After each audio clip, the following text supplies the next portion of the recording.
करताय, लोकही गर्दी करतायत, काय सांगा? शेवटी पालकमंत्री असलो तरी या जिल्ह्याचा सेवक म्हणून या जिल्ह्याच्या लोकांच्या अडीअडचणी दूर करणं हे माझं मूळ कर्तव्य आहे आणि म्हणून लोकांशी जास्तीत जास्त संवाद करणं, त्यांची गाठीभेटी घेणं आणि त्यांचे प्रश्न लवकरात लवकर सोडवणं हे माझं कर्तव्य आहे आणि म्हणून आम्ही हे पालकमंत्री कक्ष सुरू केला होता आणि त्याप्रमाणे आज ह्या पालकमंत्री कक्षामध्ये बसून माझ्या जनतेची जे काही अडीअडचणी आहेत, निवेदनं आहेत ते सोडवण्याच्या दृष्टिकोनातून आज आम्ही हा संवादाची बैठक इथे आयोजित केली होती।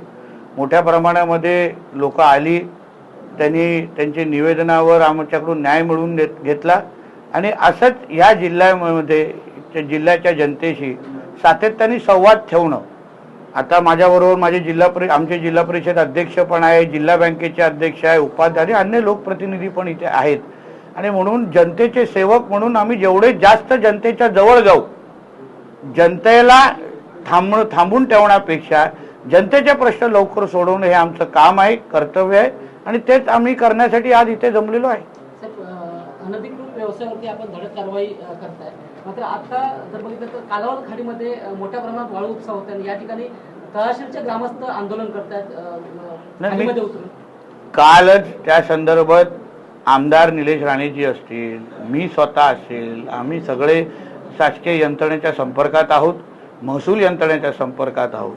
अनधिकृत अशा पद्धतीचा कोणी वाळू उपसा करत असेल तर आम्ही जिल्हा प्रशासन म्हणून आम्ही सहन करणार नाही, म्हणून त्या पद्धतीचे निर्देश आणि आदेश संबंधित अधिकाऱ्यांना दिलेले आहेत आणि म्हणून या सगळ्यावर करडी नजर आमच्या लोकांची आहे, म्हणून जनतेने निश्चिंत राहावं। शक्तीपीठ महामार्गाचे काही गावं आहेत ते वगळण्यात आले, काही गावं ऍडिशनल ऍड करण्यात आले, त्याच्यामध्ये कशा प्रकारे हा रूट असेल आणि त्याचा फायदा कसा होणार? बघा, शक्तीपीठ महामार्ग हा आपल्यासाठी विकास मार्ग आहे। जेव्हा त्याचा ओरिजिनल प्लॅन बाहेर आला तेव्हा मी असो, आमचे मनीष दळवीजी असो, आम्ही काही मंत्रालय स्तरातल्या अधिकाऱ्यांबरोबर बसलो आणि त्याच्यामध्ये बाधित झालेली गावं ज्याच्यामध्ये आमचं बांदा बाजारपेठ पण बाधित होत होता, अन्य प्रमुख गावं पण बाधित होत होती आणि तिकडच्या सगळ्या लोकांशी चर्चा केल्यानंतर आदरणीय राणे साहेबांनी कलेक्टर ऑफिसमध्ये मुख्याधिकारी जिल्हाधिकारी कार्यालयामध्ये बैठक घेतली आणि मग तिथेच आमचं ठरलं की लोकांचे जे विरोध आहेत, बांदा ही आमच्या जिल्ह्यातली फार प्रमुख बाजारपेठ आहे, म्हणून अशा बाजारपेठांना किंवा अशा गावांना वगळून हा महामार्ग जो विकासाच्या दृष्टिकोनातून अतिशय महत्त्वाचा आहे त्याला आपण जो प्लॅन होता त्याचा जास्त फायदा गोवाकडे होत होता, कारण तो रस्ता निघतच होता डायरेक्ट गोव्यामध्ये। आपण सुचवलं की बाबा महामार्ग करतच असाल तर तुम्ही जिल्ह्याला त्याचा फायदा कसा होईल या दृष्टिकोनातून आपण पहा। त्याप्रमाणे 0 पॉइंट आणि मळगाव या दोन्ही पॉइंट आम्ही सुचवलेले आहेत। त्याप्रमाणे MSRD संबंधित खातं याबद्दल अभ्यास करताय। मी एक जिल्ह्याचा पालकमंत्री म्हणून आदरणीय मुख्यमंत्र्यांचे सल्लामसलत करल्यानंतर मी जिल्ह्याच्या आणि त्या भागाच्या लोकांना विश्वास देतो, सगळ्यांना विश्वासात घेऊनच हा विकास मार्ग पूर्ण करण्यात येईल, शक्तीपीठ मार्ग पूर्ण करण्यात येईल। शेवटी आम्ही महामार्ग का बनवतो? इथे रोजगार निर्मिती झाली पाहिजे, इथे उद्योग आले पाहिजे। आज शक्तीपीठमुळे मोठ्या प्रमाणामध्ये उद्योग आणि व्यवसाय आमच्या जिल्ह्यामध्ये येऊ शकतात। प्रत्येकाच्या त्याच्यामध्ये प्रश्न असू शकतो, काही लोकांचा विरोधी असणार, कारण का शेवटी कुठलाही प्रकल्प आला तर त्याला 100% लोकांचा पाठिंबा कधी कधी भेटत नाही, पण शासनचे प्रतिनिधी म्हणून आम्ही जनतेशी संवाद करायला तयार आहोत। जनतेने कुठल्याही अफवांवर विश्वास ठेवू नये अशी विनंती मी जिल्ह्याचा पालकमंत्री म्हणून करेन। माझं कार्यालय तुमच्यासाठी 24 तास उघडं आहे। कुठेही त्यांची जी काही संघर्ष समिती असो, काही त्यांच्या लोकांमध्ये त्या भागातल्या लोकांच्या मनात काही प्रश्न असो, हक्काने माझ्याकडे यावं। मी त्यांना बसून 1 तास 2 तास पुरा दिवस त्यांना समजून देण्यासाठी तयार आहे। जेव्हा पण फायनल प्लॅन तयार होण्याच्या अगोदर, परत सांगतो, फायनल प्लॅन तयार करण्याच्या अगोदर ह्या बाबतीमध्ये त्या भागातल्या लोकांशी बोलण्यात येईल, प्रेझेंटेशन दिलं जाईल खासदार साहेब असो, आमदार जी साहेब असो, सरपंच असो, सगळ्या लोकांना एकत्र बसून असा असा प्लॅन येतोय हा दाखवण्यात येईल. त्याच्यामध्ये पण काही सूचना असतील त्याही घेतल्या जातील आणि त्या सगळ्यांना विश्वासात घेतल्यानंतर शक्तीपीठ महामार्ग आपल्या जिल्ह्यामध्ये होईल. म्हणून ह्याच्यामध्ये कुठलंच किंतु परंतु नाही. कोणीही काही छापत असेल, जोपर्यंत संबंधित शासकीय खातं अधिकृत त्या बाबतीची सूचना काढत नाही, नोटिफिकेशन काढत नाही, अधिकृत शासकीय पत्र जोपर्यंत तुमच्या हातात येत नाही, कुठल्याही अफवांवर विश्वास ठेवू नये. अंजली देवाने यांनी एक आरोप केलाय की एकनाथ शिंदे यांनी 17 तर चाकणकरांचे 177 कॉल हे खरातला गेले होते. त्याच्यावर शिंदे गटाकडून मागणी करण्यात आली आहे की यांना डिटेल्स कोणी दिले आहे, कॉल डिटेल्स अंजली देवाने, त्यांना अटक करण्याची मागणी देखील. बघा, एक लक्षात घ्या, ती केस आता पोलीस चौकशी करते. आदरणीय मुख्यमंत्र्यांनी SIT पण नेमलेली आहे.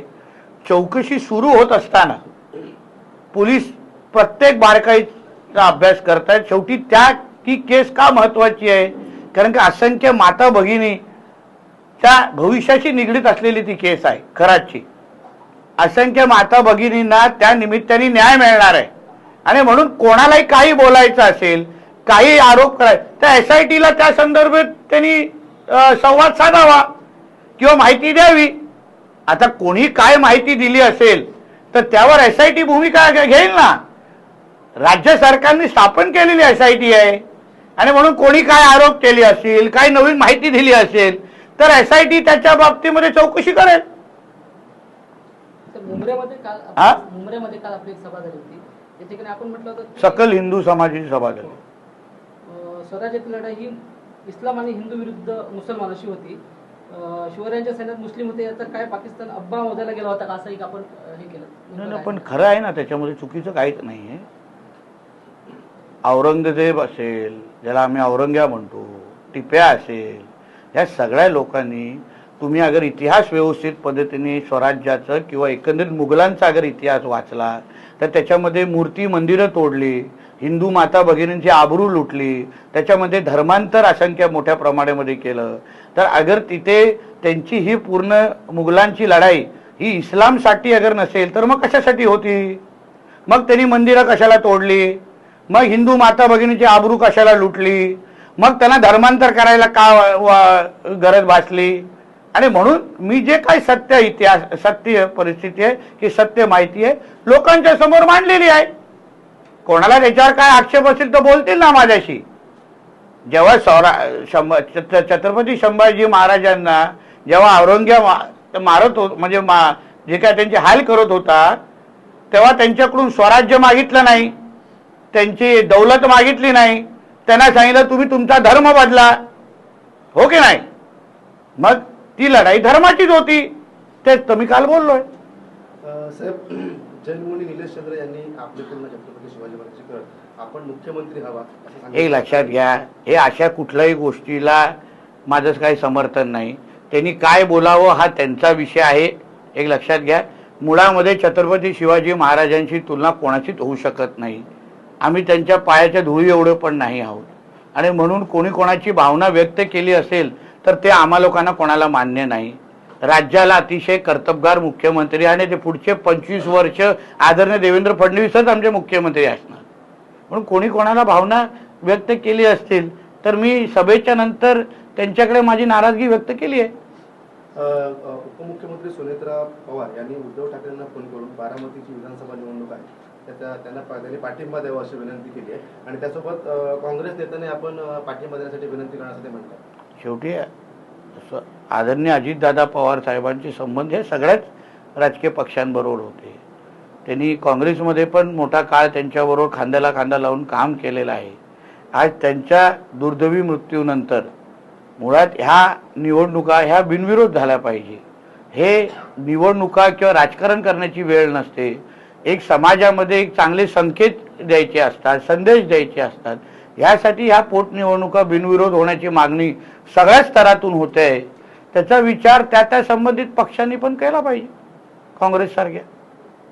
काल मुंब्राच्या सभेमध्ये आपण मुंब्राचे नाव बदलून मुंब्रा देवी असं करावं असं म्हटलंय. हो, कारण का तिकडच्या लोकांची, जसं इस्लामपूरचं नाव बदलून ईश्वरपूर झालं, ते त्या भागातल्या लोकांची भावना होती की आमच्या भागाचं नाव ईश्वरपूर असलं पाहिजे.